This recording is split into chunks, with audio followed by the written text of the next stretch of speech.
Happy Thanksgiving, everyone. I just got done doing a bit of a burnout here in my alley. There's some water, it's been raining. I'm testing out my new line locks. So it's been the project I've been working on the last couple days. I just finished doing the wiring here. I did I already had a lot of this set up for my nitrous project, so I just had to add another 10 amp fuse here and run the power through an existing hole I already carved out, which was already water protected. So left some room for expansion just in case I decide to do something else, and it looks like I ended up doing something else. So I'm glad I did that. The line locks themselves, I decided to actually, I can't really see them too well, but it's a little dark, but yeah, you can see it. So there's one wheel lock right there. So what I did is I mounted them as high as I could, and I took the wheel wells off, and I used a heat gun to manipulate it or curve the plastic around it to protect it versus leaving it exposed on the other side. So that's what I've been up to. I bled the brakes and flushed the brakes while I was at it. That went pretty good. That was actually much easier than I thought it would be. Other things I've done here, I relocated my fans. So I did have these on the grill before. Now I just moved one into the existing air intake hole right down in here. And on the flip side, since there's stuffing away on this side, I mounted it under here. So what it should do is should pull air through around the car right here. It'll blow cool air back in here and hopefully blow hot air out this way. So that's the plan, at least. So I'm in the staging lanes. I have a way to cool the air intake temps up here, because what it does, it just sucks it up and heats everything up, right? So we'll see how that goes. I also got my bumper repainted recently, so there's a few different mods here when the car was down. I'd taken this off. I hit a tire pretty good in the middle of the street at night that really screwed up the bumper on the bottom. It wasn't horrible, but for me it was just like looking at it every day, it was driving me nuts. So I finally had it repainted. This looks pretty good so far. So back to the line locks. Let's put this back. I can show you where the wiring ended up being. So the wire comes in here. There's I don't know what to call it. In high voltage, it's called like a weatherhead. It's like right there, which I have a bunch of other wires running through right now for my nitrous. So good thing about this, I didn't have to run a relay. So I do have relays because the amps are much higher for the solenoids, but the solenoids for the line locks are only 4 amps each.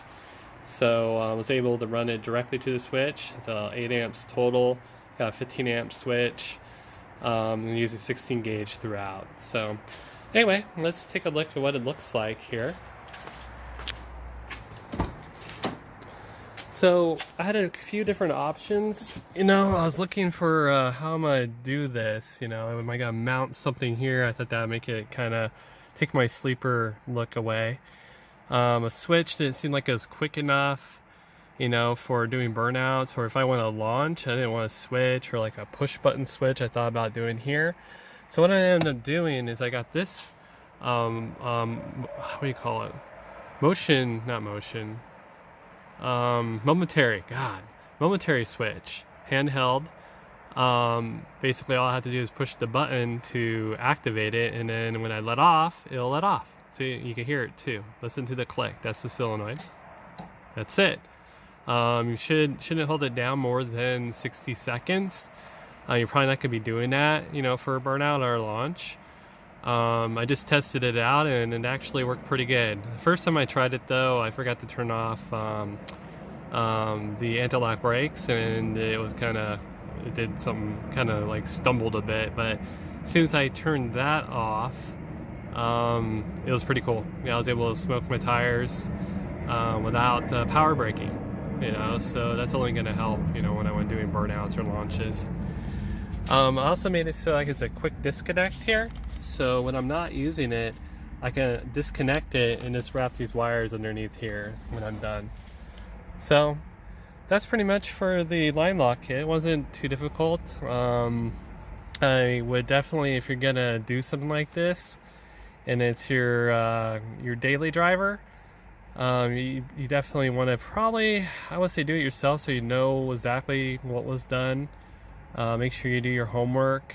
I did have it originally 2 years ago. I took it to a performance shop, and the guy said he could do it, and it just sat there for 2 days. And then he told me it needed two line locks, and which it does. But this time around, I decided to do it myself. I feel a little bit more confident after working with the nitrous stuff and hoses, A&N, and MPT fittings and sealants and all that stuff. So it went on the first time, no leaks. Knock on wood. Everything works. And a couple other things I did as well for in this video is while the car was down, I did install a spoiler on the back. It's not too aggressive. It does give it a little bit of lift at the very back there. And also I've added a diffuser down here as well. So looks pretty cool. Those two things should help with aerodynamics and effectively reduce some drag, turbulence, and help with traction, specifically in the rear end. That's what I was going for. Won't really kick into 70 miles per hour, but anything helps. So that's it, guys. Hope you have a good Thanksgiving, and till my next video. Thanks all. Bye.